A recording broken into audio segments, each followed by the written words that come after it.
अस्सलाम वालेकुम, कैसे हैं आप सब? उम्मीद करती हूँ कि सब ठीक-ठाक होंगे, हम भी बिल्कुल ठीक हैं जी। तो आज है संडे, सुबह-सुबह का वक्त है, सब घर पर ही हैं, बच्चों को भी छुट्टी है, बच्चे भी घर पर ही मौजूद हैं। तो मैंने सोचा क्यों ना आप लोगों के साथ थोड़ा-सा अपने गाँव का विज़िट शेयर किया जाए। इधर तकरीबन 7:30 का वक्त हो रहा है, बच्चे सो के उठ चुके हैं। पहले मैं उनके लिए ब्रेकफ़ास्ट तैयार कर दूँगी। ब्रेकफ़ास्ट में आज ऑमलेट और पराठे बना रही हूँ। सब्जियों वाला ऑमलेट बनाया है, प्याज टमाटर और सब्ज़ मिर्चें बारीक कट करके ऐड कर दी हैं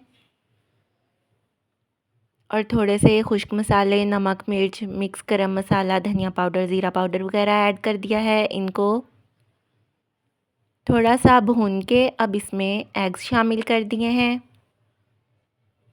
एग्स को भी इनमें मिक्स कर दूंगी अच्छे तरीके से। मेरे बच्चों को इस तरह का ही ऑमलेट पसंद होता है, उन्हें वो जो साबुत वाला ऑमलेट होता है वो अच्छा नहीं लगता। वो कहते हैं मम्मा चूरे वाला ऑमलेट बना दें हमें।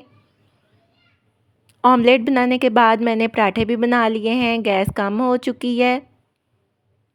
सुबह के वक्त बहुत कम देर के लिए गैस आती है और बहुत जल्दी बंद हो जाती है। सारा काम बहुत जल्दी में करना पड़ता है। साथ मैंने सैलड भी कट कर लिया है। हमारे घर में एक दफ़ा दिन में सैलड लाजमी खाया जाता है, बल्कि दोपहर का खाना यानी लंच तो सैलड के बगैर अधूरा ही होता है।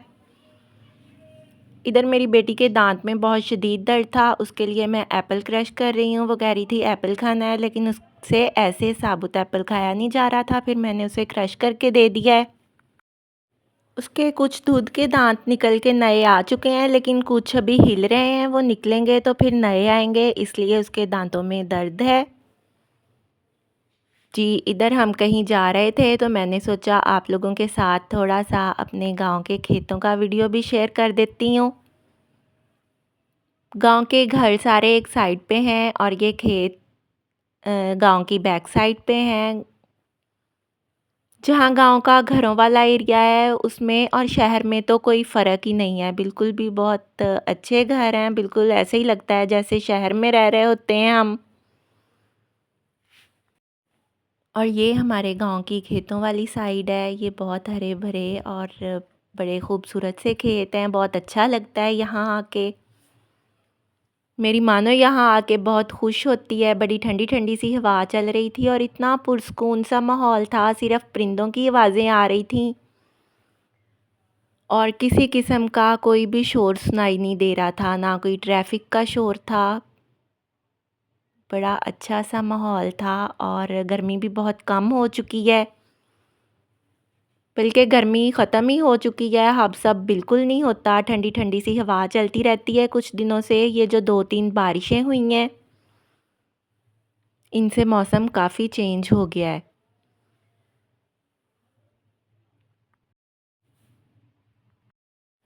गांव की भी ज़मीनें सारी सेल होती जा रही हैं और कॉलोनियाँ वगैरह बन गई हैं, बस थोड़े से खेत रह गए हैं। जब हम छोटे होते थे हमारे बचपन में बस सारे गांव खेतों से ही भरे होते थे। चारों साइड्स पे इर्द गिर्द खेत ही खेत नज़र आते थे, लेकिन अब खेत बहुत कम रहते जा रहे हैं।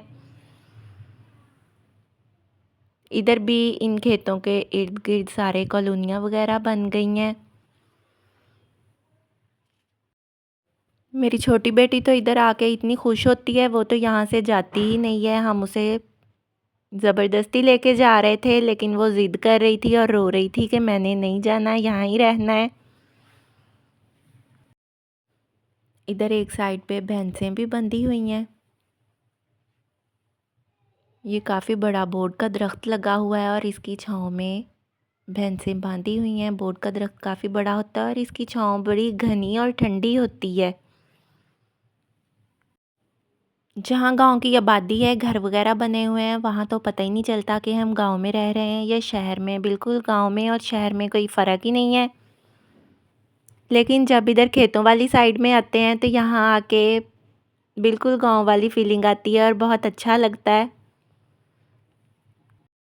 मुझे लगता है कि आहिस्ता आहिस्ता ये जो खेत और ज़मीनें वगैरह बच गई हैं ये भी सेल हो जाएंगी और यहाँ भी कॉलोनियाँ बन जाएंगी। जो गांव की खूबसूरती होती है वो ख़त्म होती जा रही है। गांव की खूबसूरती होती ही खेतों के साथ है। वैसे एक बात है कि हमें खालिस दूध का कोई मसला नहीं होता, गांव में दूध वगैरह खालिस मिल जाता है, लेकिन शहर में जो लोग रहते हैं उन्हें ये बहुत मसला होता है। शहर में रहने वालों का हर घर का यही मसला होता है, उन्हें मिलावटशुदा दूध मिलता है। यहाँ तकरीबन 8:30 बजे का या 8:45 का टाइम था, यानी सुबह का वक्त ही है, और देखें कितनी ज़्यादा धूप निकली हुई है। लेकिन धूप में भी बिल्कुल भी गर्मी महसूस नहीं हो रही, बड़ी हल्की सी ठंडी ठंडी सी हवा चल रही है। और वैसे भी जिस जगह पे सब्ज़ा या ग्रीनरी वगैरह ज़्यादा होती है वहाँ ठंडक सी रहती है और ज़्यादा गर्मी महसूस नहीं होती। गर्मियों में भी जब अक्सर हम शहर से वापस आते हुए खेतों के सामने से गुज़रते हैं तो एकदम से खेतों के पास मौसम चेंज हो जाता है, टेम्परेचर चेंज हो जाता है। जी, इधर ये फ्लावर्स वाली शॉप है, यहाँ से मैं फ्लावर पॉट वगैरह लेती होती हूँ। कोई भी आर्टिफिशियल फ्लावर जो घर में डेकोरेट करने के लिए चाहिए होते हैं वो मैं इसी शॉप से लेती हूँ। तो इधर भी मैंने क्लिप ले लिया है, बड़े प्यारे प्यारे से फ्लावर पॉट्स थे। वॉल डेकोर के लिए ये फ्लावर की जो बेलें हैं, फूलों की बेलें हैं, ये भी बड़ी प्यारी खूबसूरत लग रही थी, बड़े प्यारे प्यारे कलर्स थे। जी, ये कल का क्लिप है सैटरडे का। इधर मेरी बेटी टीचर्स डे के लिए अपनी टीचर के लिए गिफ्ट तैयार कर रही है। कह रही थी मम्मा ये इस तरह मैंने बुके बनाना है और इसके ऊपर चॉकलेट्स लगानी है, फिर मैं अपनी मैम को दूंगी। ये सारा इसने खुद ही बनाया है, सारे फ्लावर्स वगैरह भी इसने खुद कट किए हैं, ये इसके ऊपर चॉकलेट्स भी लगा ली हैं। एक दफ़ा इसने चॉकलेट्स लगा ली थी, वो मेरी मानो ने खींच के उतार दी, फिर ये रोने लग गई और दोबारा मैंने इसे सही करके चॉकलेट्स लगा के दी हैं इसके ऊपर। जी, ये बिरयानी आई है, ये हमारे रिलेटिव्स के हाथ से ही आई है, उन्होंने देग पकाई थी, बहुत ही टेस्टी और चटपटी सी बिरयानी है। वैसे भी देग की बिरयानी या पुलाव वगैरह का अपना एक अलग ही टेस्ट होता है। आप लोग चैनल को लाइक शेयर और सब्सक्राइब लाजमी किया करें। इधर मैं छोटी मानो के लिए नूडल्स बना रही हूँ, उसे नूडल्स खाने थे। तकरीबन शाम हो चुकी है। दुआ में याद रखिएगा। अल्लाह हाफिज़।